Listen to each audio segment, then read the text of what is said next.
first, speaking of Joe Biden, the president was out touring a brewery in Wisconsin on Friday, and, well, let's just say he sounded like a few of you might have after a long day chatting at the Australia Day barbecues. Have a listen.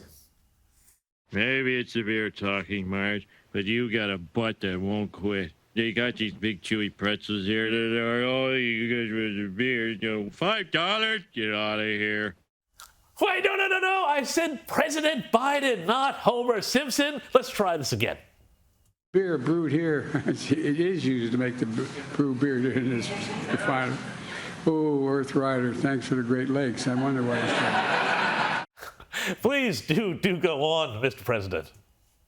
I'm proud to announce $1 billion from the bipartisan infrastructure law will be.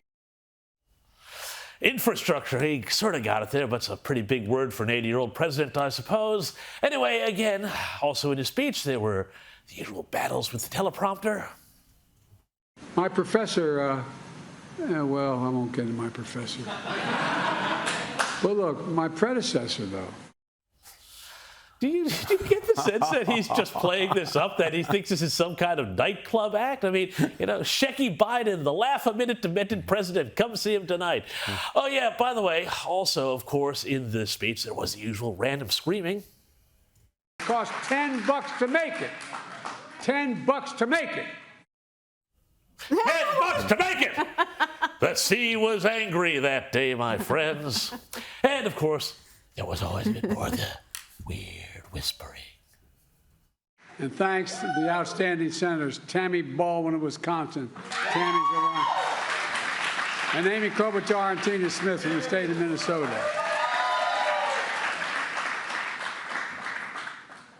If I have all three of them on my side, I don't worry about anything.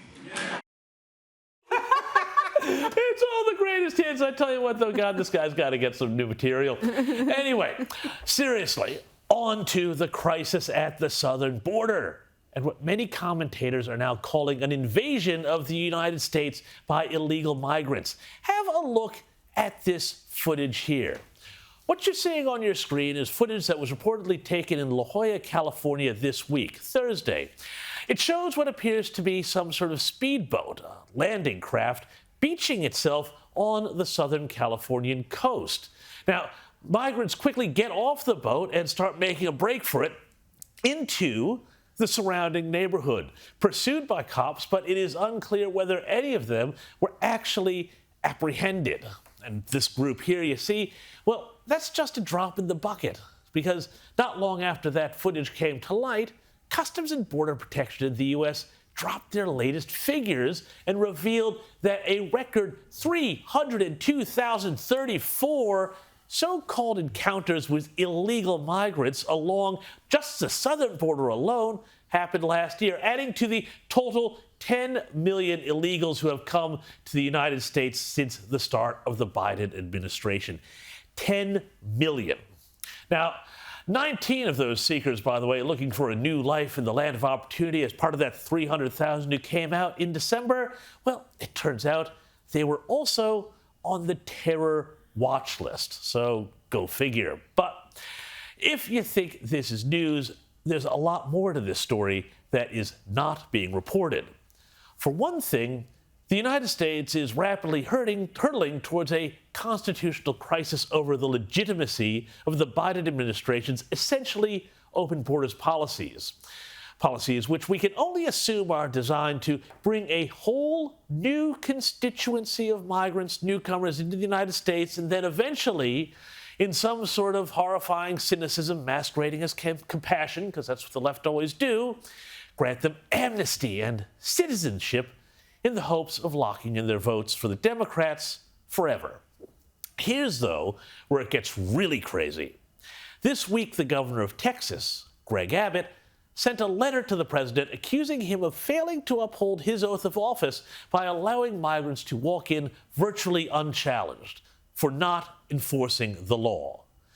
The immediate trigger of this was a fight over Texas' placement of razor wire at the Eagle Pass crossing to deter migrants, and the Biden administration's bogus fake news claims But Texas's effort to seal the border at that point led to the tragic drowning deaths of 3 people, including children. This was, of course, a lie. It was fake news. And now, in response, along with Texas, 25 other states have all signed on and signified their support for the letter, setting up a crisis for the Biden administration, which now has in the position where it has either to do nothing and see their authority challenged, or fight back and look like they want to facilitate this very invasion. Now, imagine that. The media has all but ignored this story, of course, because it looks bad for Biden and it makes him look weak, which is why I'm sharing it with you now. But as if that's not enough, check this out. These pictures were taken by Brett Weinstein in Darien, Panama, where migrants are transiting from around the world to enter the U.S.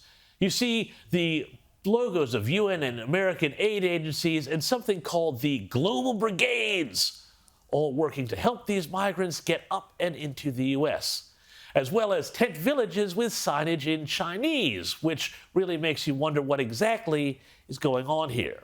Now, what it looks like to me is a coordinated effort by NGOs and the UN and other global left-wing charities, I use that word advisedly, to weaken and flood America's border and eventually sovereignty.